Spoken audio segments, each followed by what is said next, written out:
Parábolas de Jesus, capítulo 7. Um poder que transforma e eleva. Muitos homens letrados e influentes tinham ido ouvir o profeta da Galiléia. Alguns deles olhavam com interesse curioso a multidão que se aglomerava em volta de Cristo, enquanto ensinava junto ao mar. Nessa grande multidão estavam representadas todas as classes da sociedade. Lá estavam os pobres, os iletrados, os mendigos andrajosos, os salteadores, com estigma da culpa na fisionomia, os coxos, os dissolutos, os negociantes e os desocupados, altos e baixos, ricos e pobres, todos se acotovelando por um lugar para ouvir as palavras de Cristo. Mirando esses homens de cultura a estranha assembleia, perguntavam-se entre si: é o reino de Deus composto de elemento como este? Novamente o Salvador replicou por uma parábola. O reino dos céus é semelhante ao fermento, que uma mulher toma e introduz em 3 medidas de farinha, até que tudo esteja levedado. Entre os judeus, o fermento era algumas vezes usado como emblema do pecado. No tempo da Páscoa, o povo era instruído a remover de suas casas todo o fermento, como deviam banir do coração o pecado. Cristo admoestou seus discípulos: acautelai-vos do fermento dos fariseus, que é a hipocrisia. E o apóstolo Paulo fala do fermento da maldade e da malícia. Mas na parábola do Salvador, o fermento é usado para representar o reino de Deus. Ilustra o poder vivificante e assimilador da graça de Deus. Ninguém é tão vil, tão decaído, que esteja além da operação desse poder. Em todos quantos se querem submeter ao Espírito Santo, deve ser implantado um princípio novo de vida. A perdida imagem de Deus deve ser restaurada na humanidade. Mas o homem não se pode transformar pelo exercício de sua vontade. Não possui faculdade por cujo meio esta mudança possa ser efetuada. O fermento, algo totalmente externo, precisa ser introduzido na farinha antes de a alteração desejada efetuar-se. Assim, a graça de Deus precisa ser recebida pelo pecador antes de ele ser tornado apto para o reino da glória. Toda cultura e educação que o mundo pode oferecer fracassarão em fazer de um degradado filho do pecado um filho do céu. A energia renovadora precisa vir de Deus. A mudança só pode ser efetuada pelo Espírito Santo. Todos que quiserem ser salvos, nobres ou humildes, ricos ou pobres, precisam submeter-se à atuação deste poder. Como o fermento misturado à farinha opera do interior para o exterior, assim é pela renovação do coração que a graça de Deus atua para transformar a vida. Não basta a mudança exterior para pôr-nos em harmonia com Deus.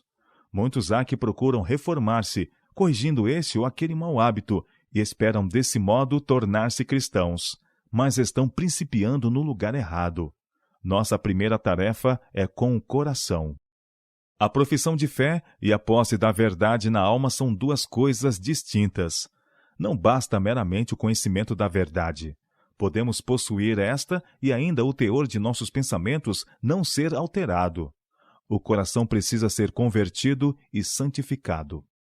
O homem que tenta observar os mandamentos de Deus por um senso de obrigação apenas, porque é requerido que assim faça, jamais entrará no gozo da obediência. Não obedece.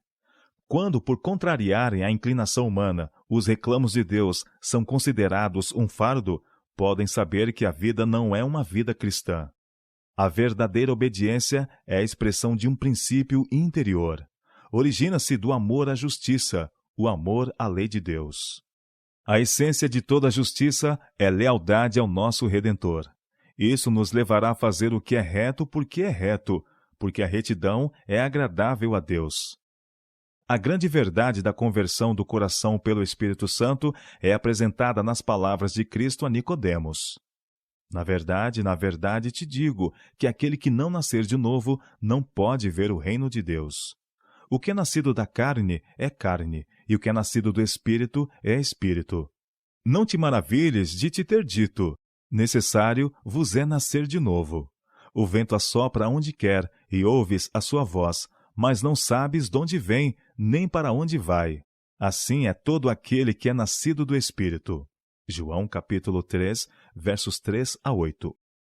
O apóstolo Paulo, escrevendo por inspiração do Espírito Santo, diz: Deus, que é riquíssimo em misericórdia, pelo seu muito amor com que nos amou, estando nós ainda mortos em nossas ofensas, nos vivificou juntamente com Cristo.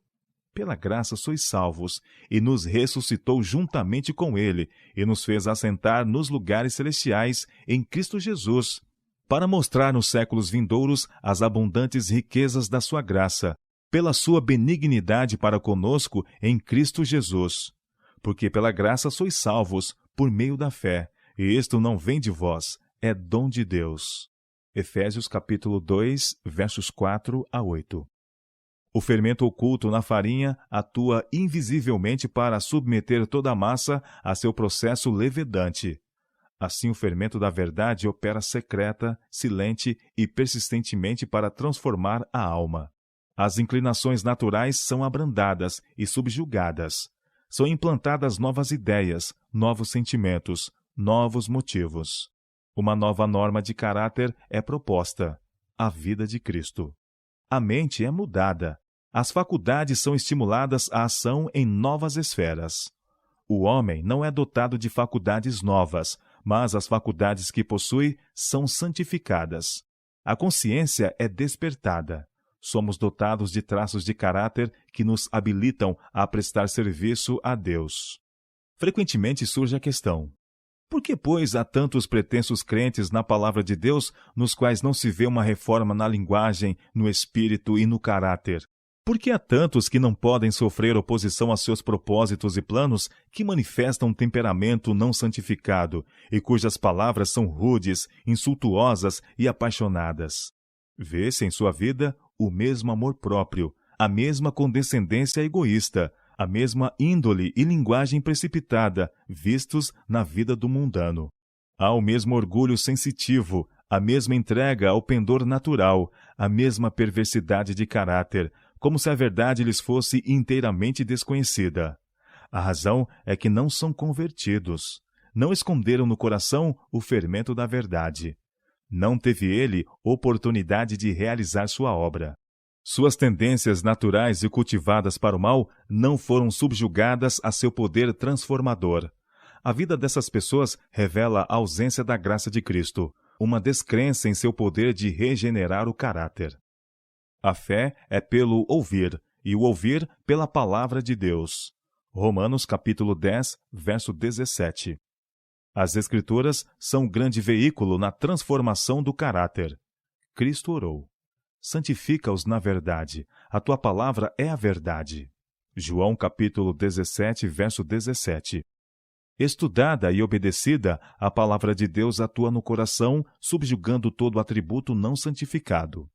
O Espírito Santo vem para convencer do pecado, e a fé que brota no coração opera por amor a Cristo, conformando-nos em corpo, alma e espírito à sua própria imagem.